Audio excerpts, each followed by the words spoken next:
Le diable a été débusqué, capturé, exhibé. Ladies and gentlemen, we got him.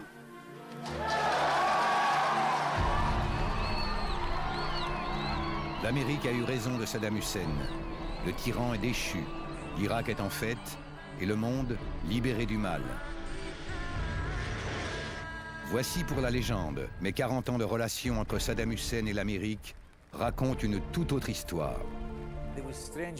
C'était un couple étrange, une sorte de mariage d'intérêt. Ils ont exagéré, ils ont menti, ils ont affabulé. L'histoire d'un homme et d'une superpuissance qui se sont mutuellement utilisés. Saddam était perçu comme un tyran arabe, sûr et solide, avec qui nous pouvions nous entendre. Aujourd'hui, on sait qu'il s'agit d'une collaboration qui n'a jamais cessé. Bien sûr, on aurait préféré quelqu'un de moins fou, mais on fait avec ce qu'on a. Une histoire d'ambition croisée, de cynisme partagé, de méfiance réciproque. Les États-Unis se sont servis des erreurs de Saddam. Était-ce une amitié sans ombre où tout était permis? Non. Depuis ses premiers pas vers le pouvoir jusqu'à sa déchéance, Saddam Hussein a vu passer 9 présidents américains. L'Amérique voulait être le gardien incontesté de la région. Saddam se rêvait en maître des Arabes. Mais ils avaient plus en commun que la soif de puissance. Aussi loin que remonte ce récit, Saddam et l'Amérique ont été l'un pour l'autre un mal nécessaire.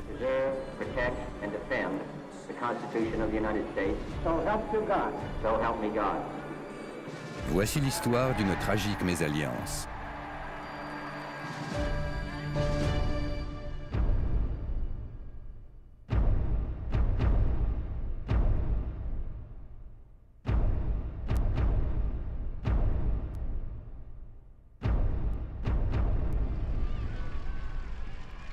Lorsque Saddam Hussein a fait tourner ce film, il voulait immortaliser son premier fait d'armes. En 1959, il a 20 ans et tente d'assassiner le président irakien, le général Qassem. Il est membre du Baas, un parti clandestin pan-arabe. L'attentat échoue. Blessé, Saddam se réfugie à Damas, puis au Caire.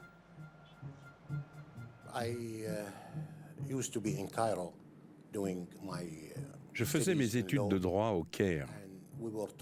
On nous a dit que des Irakiens, une dizaine environ, étaient arrivés de Damas. C'est la première fois que nous nous sommes rencontrés.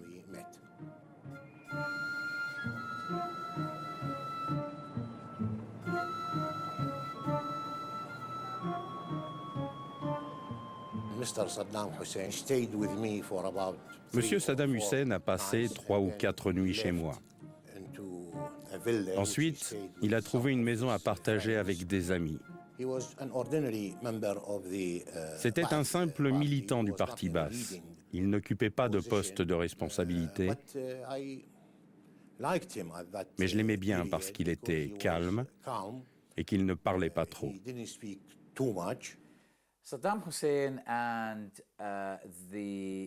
Saddam Hussein était un de ces petits voyous que les fondateurs du parti Baas méprisaient.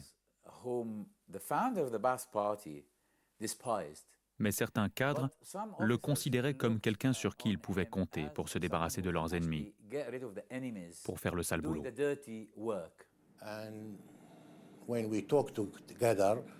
Lorsque nous bavardions, je sentais qu'il était honnête et que dans le domaine politique, il était avisé et déterminé.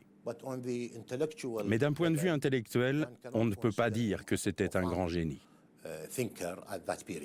Et pendant son exil au Caire, au début des années 60, tout comme un certain nombre de ses amis du Baas, il est devenu un agent informel de la CIA.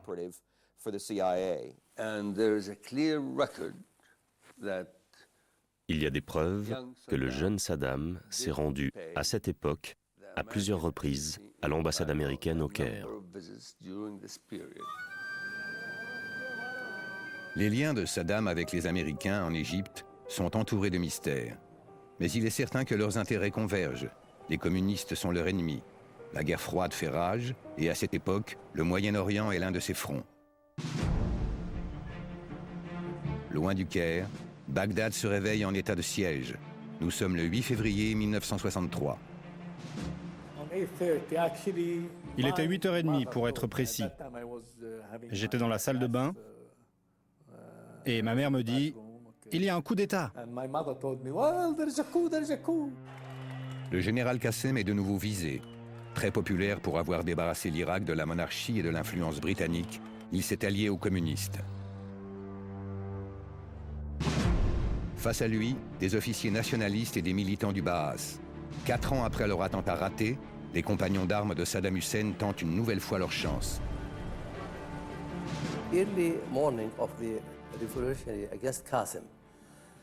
Dans les premières heures de la révolution contre Qassem, nous devions contrôler toute une série d'endroits à Bagdad. Les ponts, les stations d'essence, la radio. Et les combats ont duré 3 jours. Nous, les communistes et d'autres gens, nous nous attendions à ce que quelque chose arrive. Et nous pensions pouvoir résister. C'est une lourde erreur.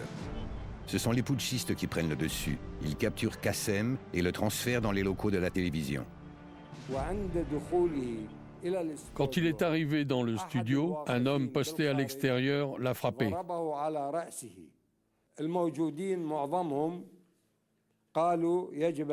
La plupart des conspirateurs pensaient qu'il fallait l'exécuter immédiatement parce que les communistes résistaient encore dans de nombreux quartiers. S'il restait en vie, la résistance continuerait. Mais s'il était exécuté et qu'une annonce était faite à la télévision, les communistes cesseraient de se battre. C'est cette option qu'ils ont choisie. Et après 5 minutes, nous avons entendu des coups de feu. Abdelkarim Qassem venait d'être tué. Voilà comment il est mort. Exécutés, Qassem et ses compagnons sont exhibés à la télévision. J'étais chez moi, je regardais la télévision. Il y avait une seule chaîne et nous la regardions. Je suivais les bulletins d'information et lorsqu'ils ont montré l'image de Qassem mort, tué, c'était très important pour eux. Ils ont montré ces images encore et encore. Les bassistes se réjouissent. Washington et la CIA aussi. Alliés de Moscou, Qassem était l'homme à abattre. Une de mes amies travaillait à l'ambassade américaine. Elle m'a raconté que l'ambassadeur était si nerveux qu'il n'arrêtait pas de faire les 100 pas. Et quand il a allumé la radio et qu'il a entendu qu'il y avait eu un coup d'État, il a ouvert le champagne. Et il a invité tout le personnel à boire au succès du coup d'État. Personnellement, je considère que c'était un vrai triomphe pour la CIA. Ils n'en ont pas eu beaucoup. Beaucoup de tentatives de coup d'État ont mal tourné, mais celle-ci a réussi. C'était pour une cause juste. Je pense que c'était une très bonne chose. La CIA a joué un rôle majeur dans le coup d'État de 1963. Des armes ont été acheminées clandestinement de Turquie. Beaucoup d'argent, un soutien financier important. La préparation par la CIA a commencé dès les premières étapes du coup. Bien sûr, le Baas voulait à tout prix prendre le pouvoir, mais ils avaient besoin de l'aide des États-Unis.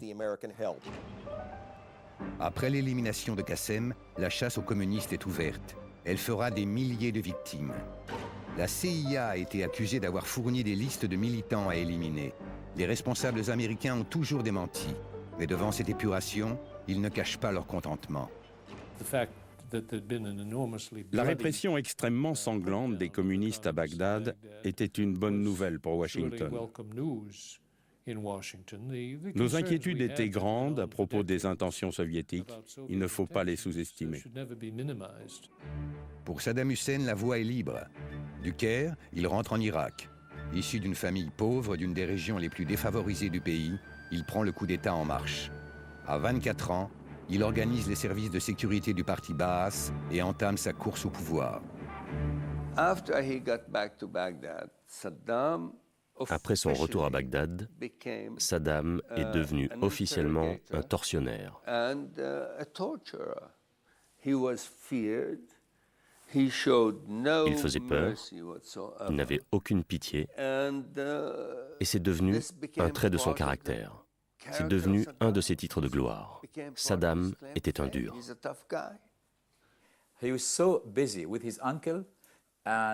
Il était très occupé avec son oncle et d'autres voyous à former les militaires, le noyau dur, les escadrons de la mort du parti Baas. Violents et incontrôlables, les bassistes sont écartés du pouvoir par les militaires après 10 mois. Le général Aref s'installe seul aux commandes. Saddam et ses camarades entrent dans la clandestinité. En 1964, j'ai rencontré Saddam pour la première fois. Il se faisait appeler Mohamed. Salah Omar Ali, qui vit aujourd'hui dans la périphérie de Bagdad, est un des plus vieux compagnons de route de Saddam Hussein. Comme il parlait le dialecte de ma région, j'ai pensé qu'il s'agissait de Saddam. Alors je lui ai demandé, est-ce que tu t'appelles vraiment Mohamed ? Et il a souri. J'ai dit, tu es Saddam ? Et il a répondu, oui, je suis Saddam. Celui qui se fait appeler Mohamed charge alors Salah d'une première mission qui semble bien dérisoire. Il doit dérober une rotative. Pour Saddam, cette vie clandestine prend fin lorsque la police du général Aref l'arrête. Il passe 20 mois sous les verrous avec ses compagnons bassistes.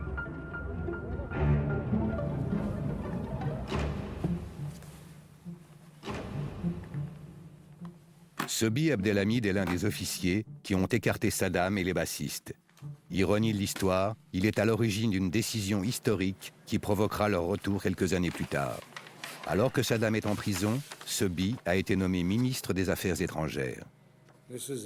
Là, c'est moi. Et là, c'est le président Aref. En pleine guerre froide, Aref, le nationaliste, songe à se rapprocher de Moscou.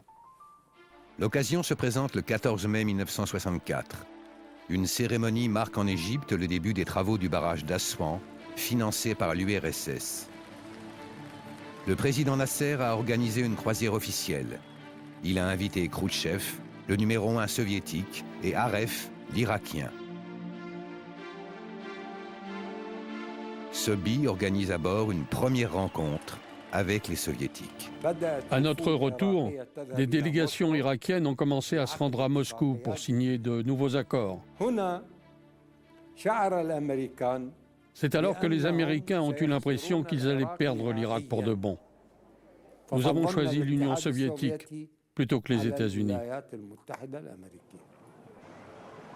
Saddam Hussein va profiter de cette situation. Washington ne peut laisser l'Irak entrer dans l'orbite soviétique. De nouveau, le chemin du jeune baathiste croise celui de la CIA. Ils poursuivent le même objectif, l'élimination du régime. Les contacts de la CIA à Bagdad et en Irak étaient avant tout les responsables du parti Baas et les hommes politiques, comme Saddam Hussein. Mais d'autres contacts ont été établis spécialement à travers l'ambassadeur irakien au Liban. Son nom était Al-Hani. 17 juillet 1968. Les rues de Bagdad sont le théâtre d'un nouveau coup d'État baathiste, l'événement décisif qui va projeter Saddam vers le pouvoir. Et j'étais là. Au milieu de la nuit, nous sommes allés au palais. Nous avions revêtu nos uniformes militaires et nous étions armés.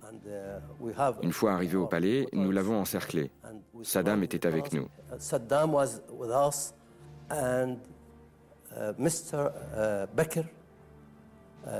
Et M. Bakr, notre président, a saisi le téléphone et a parlé avec Aref.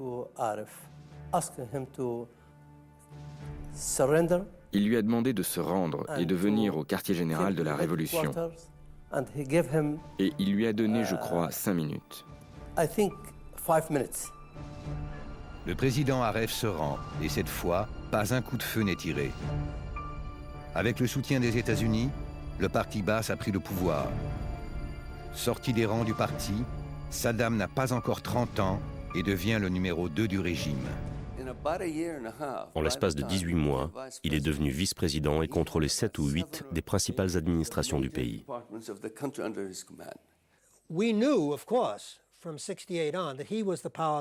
Nous savions depuis le coup d'État de 68 qu'il tirait les ficelles du pouvoir.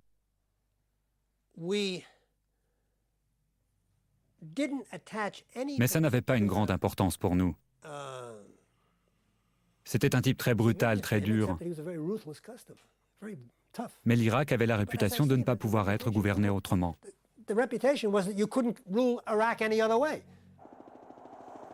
En janvier 1969, un épisode donne la mesure de la brutalité du nouveau régime. Des procès pour trahison s'ouvrent à Bagdad. Les hommes de main de Saddam arrêtent, torturent et extorquent des aveux. Nombre d'accusés sont juifs. Ils sont pendus en public et les Irakiens sont invités à assister au supplice. Le monde s'indigne mais ne bouge pas. Et soudain, les États-Unis se retrouvent avec une espèce d'enfant adopté, ou même qu'ils ont créé. Ce gouvernement inique qu'ils ont mis en place est devenu soudain une relation embarrassante.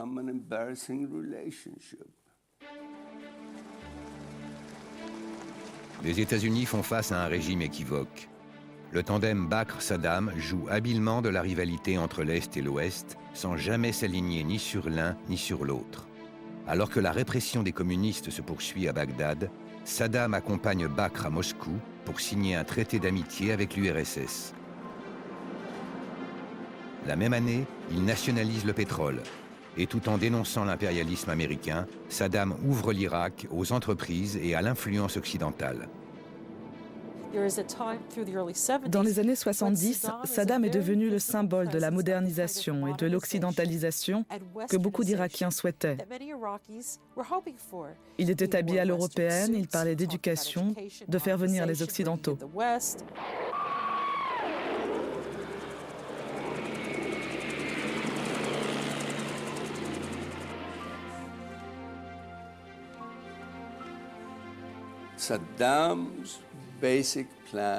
La vision de Saddam, lorsqu'il a pris le pouvoir en Irak, était on ne peut plus claire. Saddam voulait forcer l'Irak à entrer dans le XXe siècle, même s'il fallait l'y traîner par les cheveux. La différence entre lui et les autres, c'est qu'il était prêt à sacrifier la moitié des Irakiens pour y parvenir.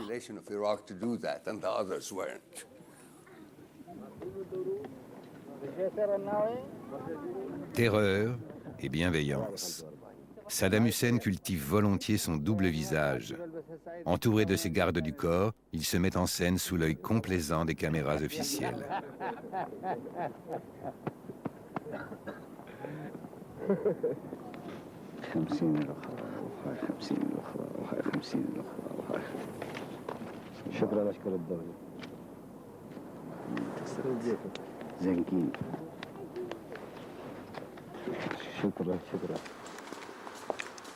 À cette époque, Adel Darwish est un jeune journaliste britannique. Il couvre un festival culturel à Bagdad et rencontre celui que l'on appelle alors Monsieur l'Adjoint.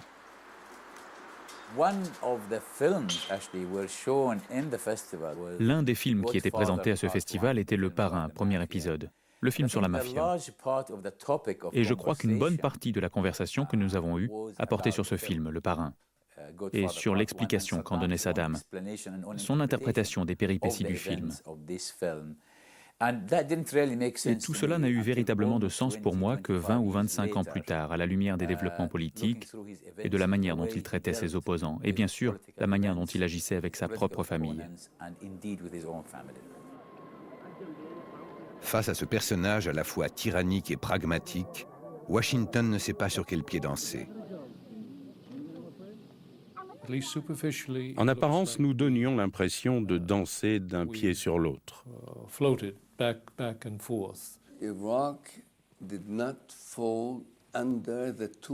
L'Irak était inclassable aux yeux des Américains. L'Irak n'était ni un pays ami, on ne pouvait pas lui faire confiance, ni un ennemi, il ne présentait pas une menace. Mais alors, l'imprévu est arrivé. Janvier 1979. Le Shah d'Iran est renversé. Il était le plus solide allié de Washington dans le Golfe. Le peuple iranien a mené sa révolution. Cette révolution qui a mobilisé des millions de gens était une vraie surprise. L'ayatollah Khomeini, qui prend le pouvoir, est un chiite fondamentaliste dont les discours enflamment les déshérités et les opprimés. À ce moment, le régime de Saddam a eu très peur. Il a pensé que le mouvement allait s'étendre jusqu'en Irak. Et c'était vrai. Le mouvement était destiné à s'exporter très rapidement en Irak. Et l'Amérique aussi a peur. Peur pour le pétrole, peur pour Israël. Les révolutionnaires de Téhéran s'en prennent aux intérêts américains. Khomeini a su mettre d'accord Saddam et Washington.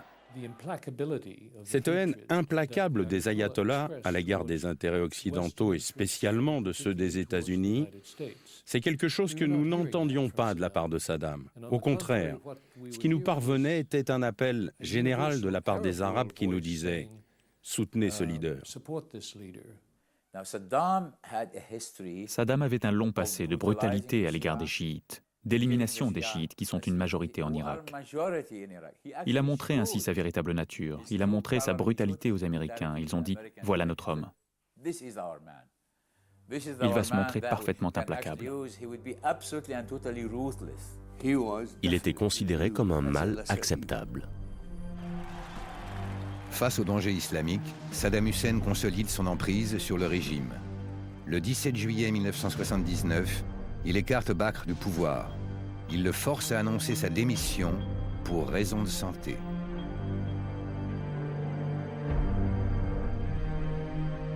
Cinq jours plus tard, il procède à des purges aussi brutales que spectaculaires au sein du parti Baas contre 19 prétendus conspirateurs. La paranoïa s'est emparée de Saddam.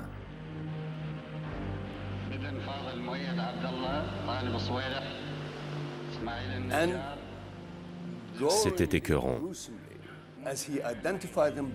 Il les désignait par leur nom et des hommes de main les conduisaient hors de la salle. Plus personne n'a entendu parler de ces 19-là.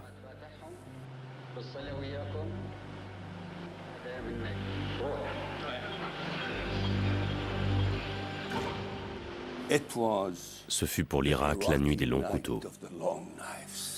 À 40 ans, Saddam a atteint son but. Il est le maître de l'Irak.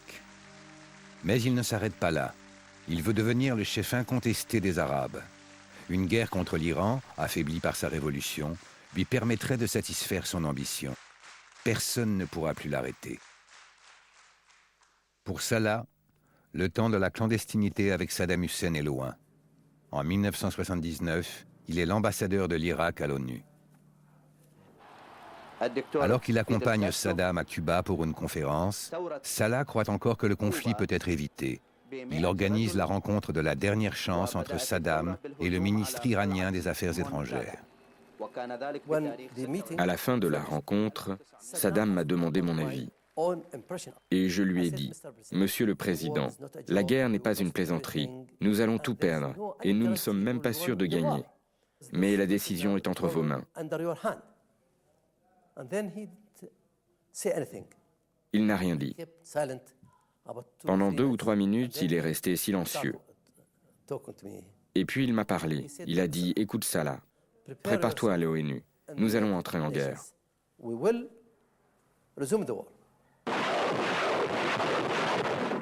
Saddam passe à l'attaque le 22 septembre 1980. Bien sûr, il proclame qu'il ne fait pas la guerre à l'Iran pour servir les intérêts américains. ولم تستطع العهود المندثرة أن تستخدم الجيش العراقي في منهجها السياسي لخدمة الأجنبي رغم المحاولات التي بذلت في هذا الصدد. Washington aussi a toujours démenti avoir poussé Saddam contre l'Iran. Mais pour les États-Unis, celui qui fut l'ennemi des communistes est devenu le meilleur rempart contre la révolution islamique. L'heure de la coopération ouverte entre Saddam et les Américains a sonné.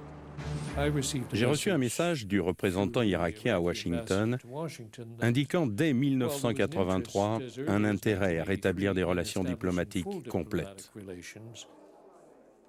Et il y a eu toute une série de visites et de contacts, comme la fameuse rencontre avec Rumsfeld, qui va à Bagdad et déclare en somme « Voilà un type avec qui je peux travailler ». Et nous commençons à leur offrir soutien et coopération. Ils obtiennent par exemple des crédits pour acheter des produits alimentaires.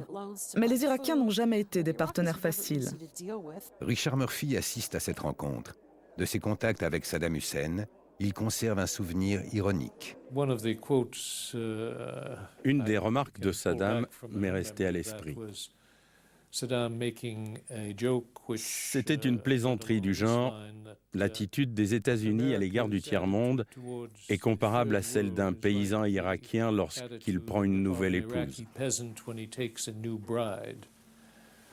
3 jours de douceur et puis direction les champs pour travailler comme un esclave pour le reste de ses jours.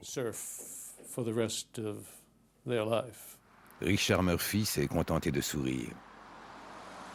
À cette époque, l'Amérique fournit à l'Irak des photos satellites, du renseignement et des crédits. Et l'administration Reagan laisse même Saddam acheter aux États-Unis de quoi fabriquer des armes de destruction massive.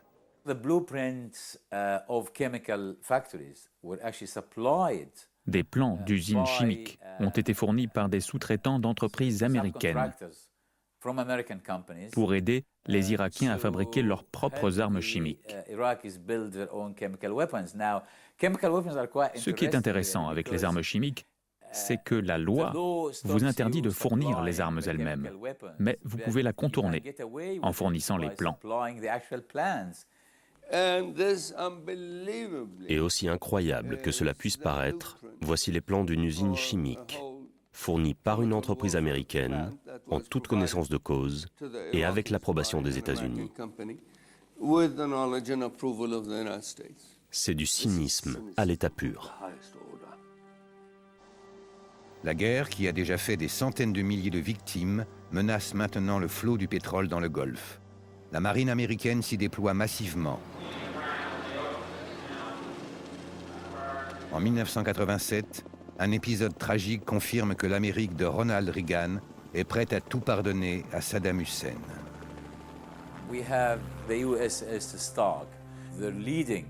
Voilà que le USS Stark, le vaisseau amiral de la flotte américaine dans le Golfe, est touché par un missile Exocet tiré par un pilote irakien.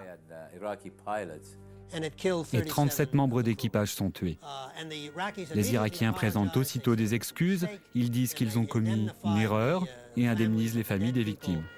Et l'affaire est classée.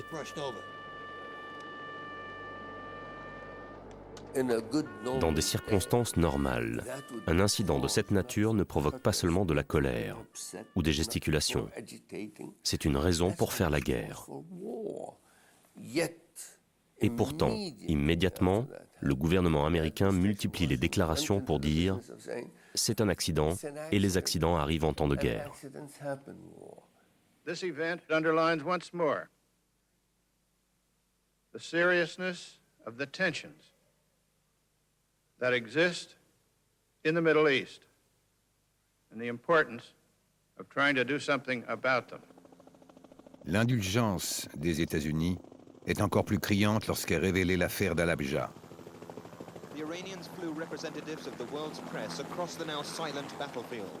Dans ce village kurde, les Iraniens affirment que l'armée de Saddam Hussein a gazé 5000 civils. Je présidais la conférence internationale sur les armes chimiques. Soudain, les Iraniens nous montrent des images de l'effet des armes chimiques à Al-Habja.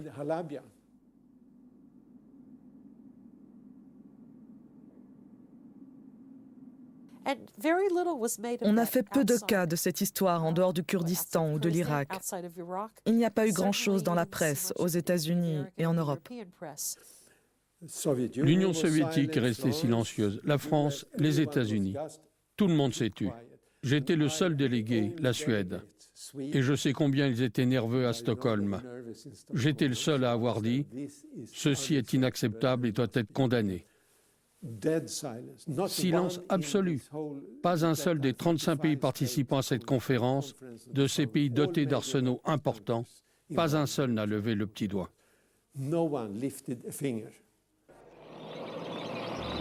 L'absolution de Saddam peut sembler totale. Pourtant, il a toujours douté des intentions de l'Amérique. À cette époque, Saïd Abourish est un conseiller écouté de Saddam Hussein. Le président irakien lui assure que les États-Unis sont loin d'être un allié fiable.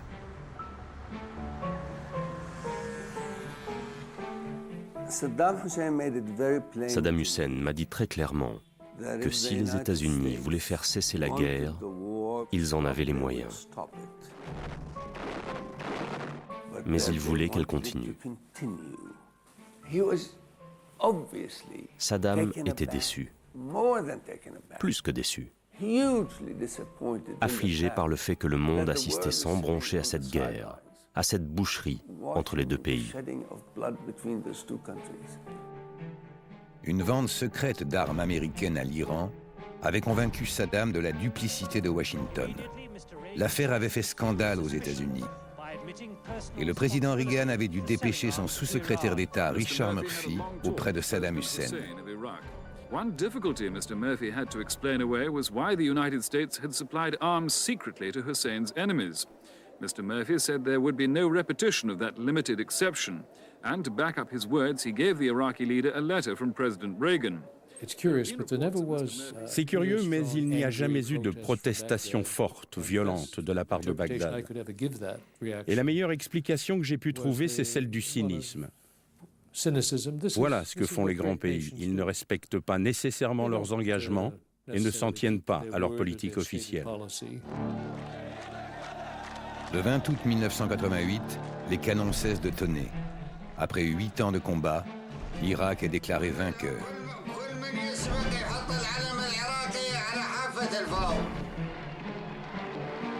La guerre a fait des millions de victimes, morts et blessés, des villes rasées, des cohortes de réfugiés. Saddam s'offre une parade à la démesure de ce bilan. Lorsque George Bush arrive au pouvoir en 1989, la carte du monde a changé. Le risque islamique a été écarté dans le Golfe. Le communisme fait naufrage en Union soviétique. Le nouveau président américain n'a plus besoin de Saddam Hussein. Les raisons qui nous ont amenés à intervenir dans cette partie du monde au départ et qui nous ont conduits à nous allier secrètement avec Saddam Hussein disparaissent sous nos yeux. Et elles disparaissent très rapidement. Et même si les observateurs n'ont pas pu noter de changements substantiels dans notre politique, il y avait toutefois des responsables, surtout parmi les militaires, qui ont envisagé la nouvelle menace que représentait l'Irak.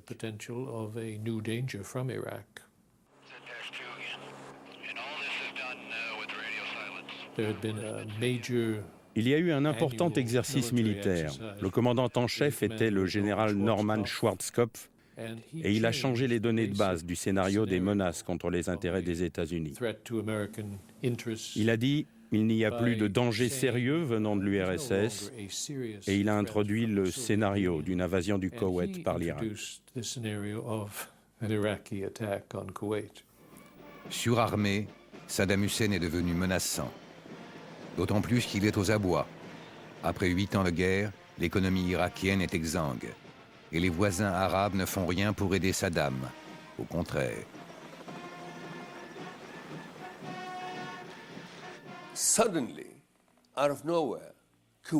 Soudain, sans raison, le Koweït commence à surproduire du pétrole.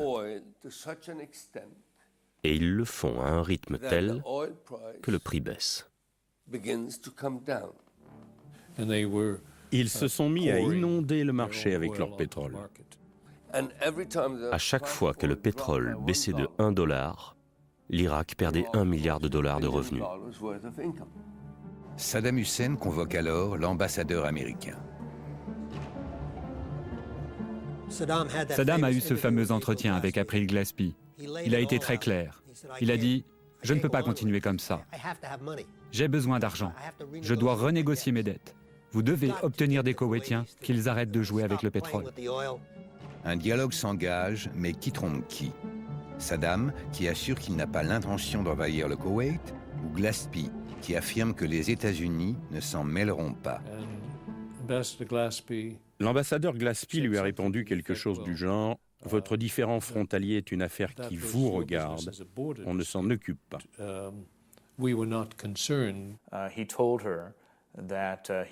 Il lui a répondu qu'il n'avait pas l'intention d'avoir recours à la force contre le Koweït tant que des négociations étaient en cours.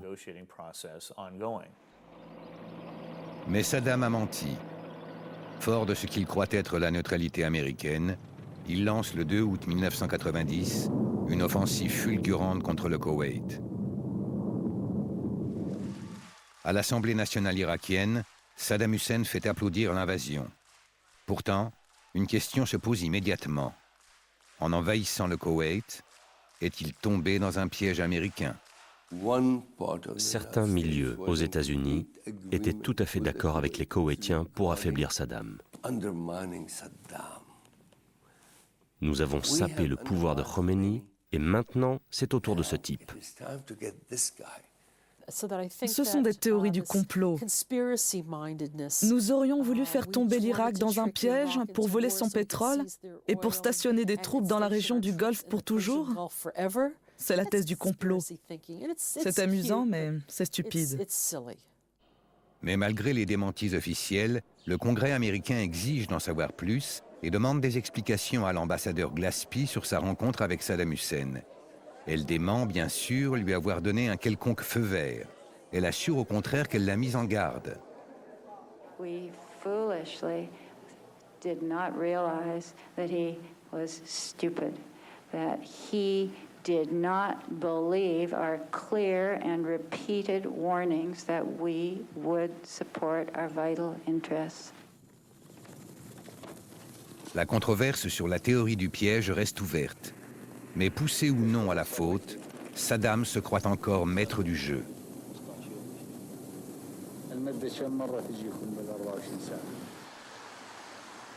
Quatre jours après l'invasion, le chargé d'affaires américain à Bagdad est convoqué par Saddam Hussein. Joseph Wilson est le dernier diplomate américain à avoir rencontré Saddam. Ce 8 août, il fait face à un homme sûr de lui. Lorsque je suis arrivé, Saddam se tenait au milieu de la pièce. Il me toisait, les yeux dans les yeux. Comme j'aime à le dire, du genre qui va flancher le premier. Puis il m'a tendu la main et je l'ai fixée. Et j'ai saisi sa main sans baisser les yeux.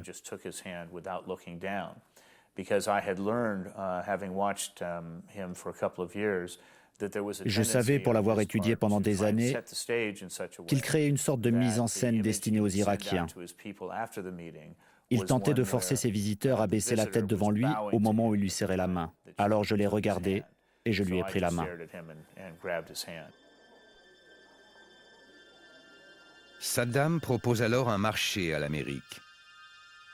Ce qu'il voulait me dire au cours de cet entretien, c'est que si les États-Unis le laissaient faire au Koweït, il nous garantirait l'approvisionnement continu en pétrole bon marché et il n'envahirait pas l'Arabie saoudite. Je lui ai répondu, sortez du Koweït, arrêtez de piller les biens des Américains et laissez les Américains quitter la région.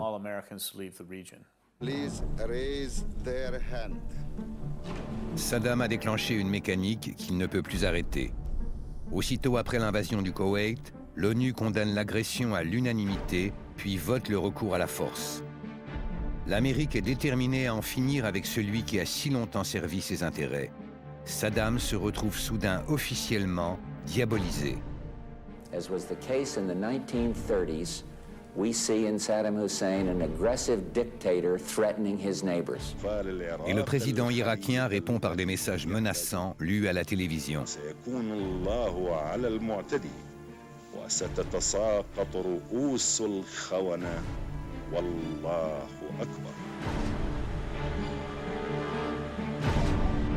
5 months ago, Saddam Hussein started this cruel war against Kuwait.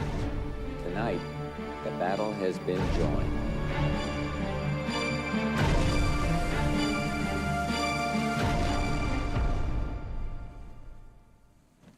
« 40 jours de bombardement et 100 heures d'assaut terrestre ont eu raison de l'armée irakienne. Une vaste coalition menée par les États-Unis l'a chassé du Koweït. Écrasé militairement, totalement isolé sur la scène internationale, Saddam Hussein est un paria humilié. Après 23 ans de règne, sa chute paraît certaine. Pourtant, un événement sans témoin va le remettre en selle. Dans le sud chiite du pays, sous contrôle de l'armée américaine, des militaires irakiens se rebellent avec le soutien de la population. Quand le soulèvement a commencé en 1991, on l'a qualifié d'insurrection chiite. Mais en réalité, c'était un soulèvement populaire général. En 1991, j'étais en charge des groupes islamiques chiites en Irak. Je les connaissais tous, j'étais en contact avec eux. Leur objectif était de se débarrasser du régime et de mettre sur pied une espèce de gouvernement chiite en Irak, au moins dans le sud, qui est en majorité chiite. Ils voulaient créer ce que l'on appellerait une république islamique.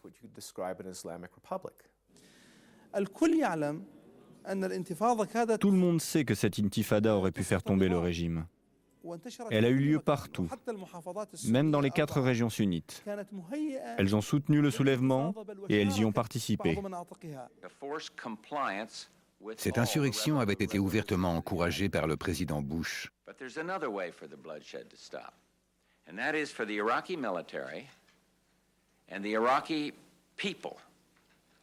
To take matters into their own hands, to force Saddam Hussein, the dictator, to step aside. Je considère que l'appel fait par George Bush père n'était que du vent.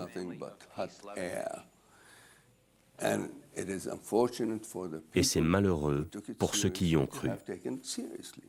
Sur le terrain, l'armée américaine ne fait rien pour aider la rébellion. Au contraire. À ce moment-là, les Américains ont accepté ce que demandait le gouvernement. Ils ont autorisé le passage des hélicoptères au-dessus des régions qu'ils contrôlaient. Les militaires américains admettent avoir laissé les Irakiens utiliser leurs hélicoptères, mais pour des besoins civils. The general says he now thinks the Iraqis always planned to use their helicopters to suppress revolt. I think I was suckered, Storman Norman says, and he regrets his decision to allow the Iraqis to use helicopters. Do I think that the United States should bear guilt because of suggesting that the Iraqi people take matters into their own hands, with the implication being given by some that the United States would be there to support them militarily? That was not true. Mais sur le terrain, le mal est fait. Le soulèvement est écrasé dans le sang.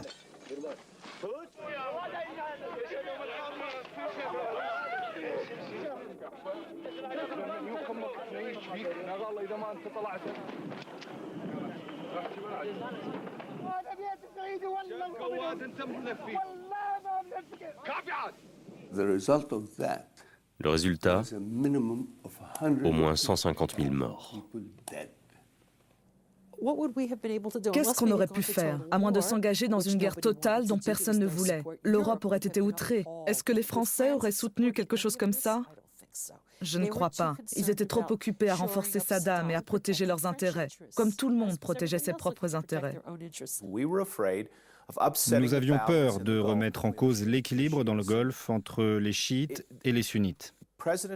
Le président Bush, Colin Powell et même Dick Cheney ont dit « c'est exactement ce dont nous ne voulons pas ».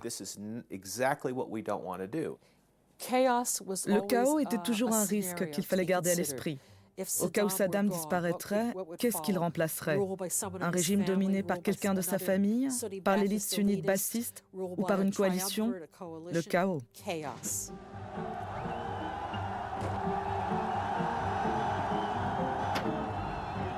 Encore une fois, la brutalité de Saddam Hussein l'a servi.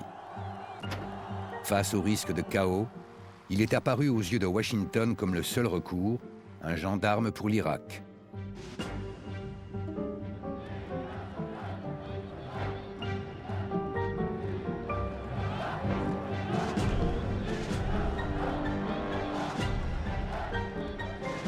Il s'entoure d'un extravagant culte de la personnalité tout en maintenant son régime de terreur.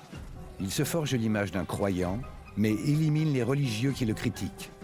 À la tête d'un système mafieux, il accumule une fortune incalculable, alors que les Irakiens vivent dans la pénurie.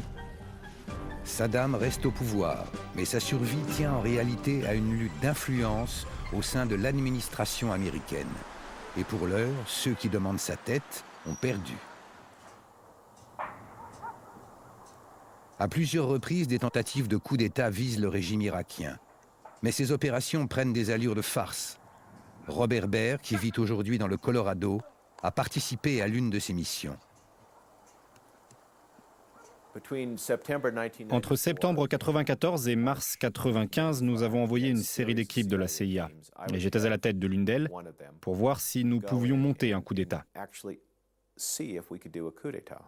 Quand nous sommes arrivés, nous avons traversé la frontière et nous étions sous la protection d'une milice kurde. Nous sommes entrés en contact avec des officiers de l'armée. En février, ou plus exactement en janvier 1995, ils ont dit « Oui, nous pouvons monter un coup d'État ». Le plan a été envoyé à Washington, mais il a été rejeté le 28 février par la Maison-Blanche.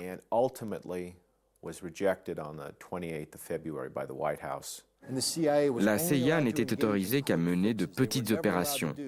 Elle n'a jamais eu le feu vert pour organiser sérieusement un vrai changement de régime. Elle l'aurait eu si l'Irak avait vraiment présenté un danger pour les États-Unis. La présence de la CIA en Irak était purement symbolique. Nous étions là pour rassurer le camp des faucons au Congrès. Il fallait bien faire quelque chose pour satisfaire le mépris officiel que nous avions pour cet homme. Et je crois que l'ordre a été donné par l'administration Clinton de faire quelque chose. Mais quelle énergie a-t-on mis? Quelle efficacité et quel enthousiasme la CIA a démontré pour le remplacer? Nous pouvons avoir des doutes à ce sujet. Clinton voulait savoir précisément qui allait le remplacer. Quel était le nom de l'officier? Quelle était sa stratégie? Quelle était sa position à l'égard d'Israël? Qui allait commander telle ou telle unité? Toute une liste de questions auxquelles personne ne pouvait répondre. Ce qui était pour Clinton une manière de dire non, c'est trop compliqué.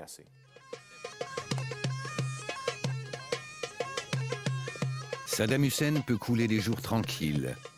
La Maison-Blanche a renoncé à l'éliminer.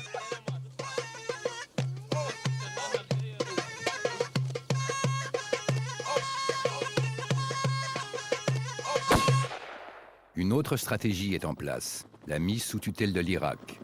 En 1990, l'ONU a voté un blocus économique très strict.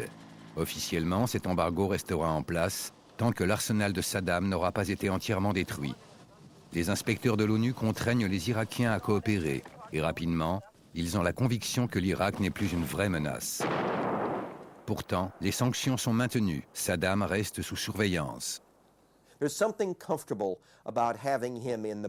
Il y avait quelque chose de rassurant à le savoir dans sa cage, avec les sanctions et le régime d'inspections internationales mis en place dans les années 90.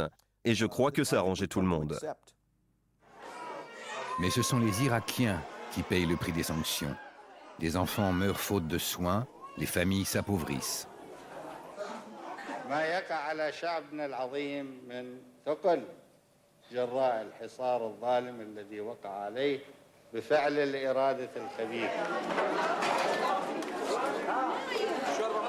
À la fin des années 90, des sanctions commencent à émouvoir la communauté internationale. À l'ONU, des voix s'élèvent pour y mettre fin. Les gouvernements n'avaient pas le courage de dire en public « Les sanctions sont une bonne chose », alors que des enfants étaient montrés à la télévision. Et Saddam manipulait ça très intelligemment. Nous savions que nous allions perdre la bataille. Les sanctions allaient s'affaiblir au point de devenir une plaisanterie. Et si vous levez les sanctions, vous n'avez plus de tutelle. Et sans tutelle, vous ne contrôlez plus Saddam Hussein. Les sanctions et la guerre vont de pair. Je n'ai rien contre les sanctions. Mais si vous vous en prenez aux sanctions, il faut savoir que la seule chose qui vous reste, c'est la guerre. Pour Washington, il n'est pas question de laisser Saddam sortir de sa cage. Sans tutelle, il doit disparaître. Son élimination est programmée. L'attaque du 11 septembre rend son exécution possible.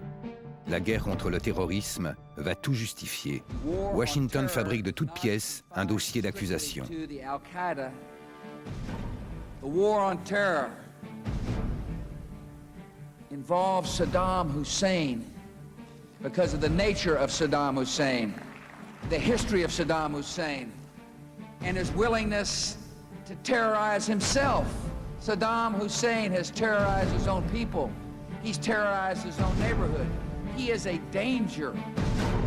He's a danger to the American people. And we got to deal with him. We got to deal with him before it is too late.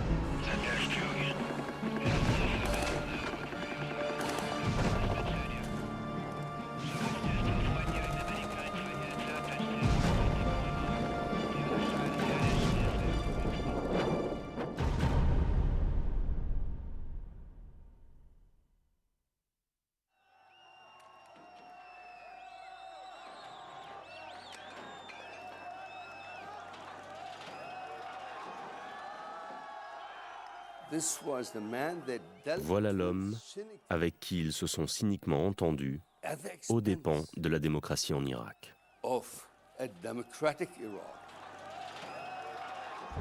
C'est la fin d'une liaison coupable de 40 ans. 2 coups d'État, 3 guerres, 12 ans d'embargo, une histoire commune placée sous le signe de la violence. Saddam Hussein, le meilleur ennemi de l'Amérique, voulait régner sur un empire. Il est enfermé et ne retrouvera jamais la liberté.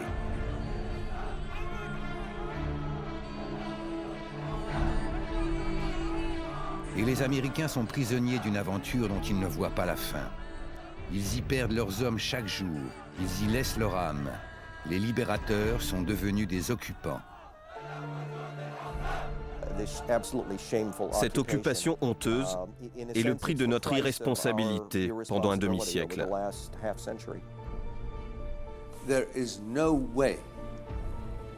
Les États-Unis ne pourront jamais gagner. Jamais. Ils peuvent faire durer les choses, les rendre plus sanglantes, les rendre vraiment horribles. Mais ils n'ont aucun moyen de gagner. Ce qui nous attend, c'est l'anarchie. L'anarchie et le chaos que Washington voulait éviter à tout prix, ou pire encore pour les Américains, l'ordre islamique.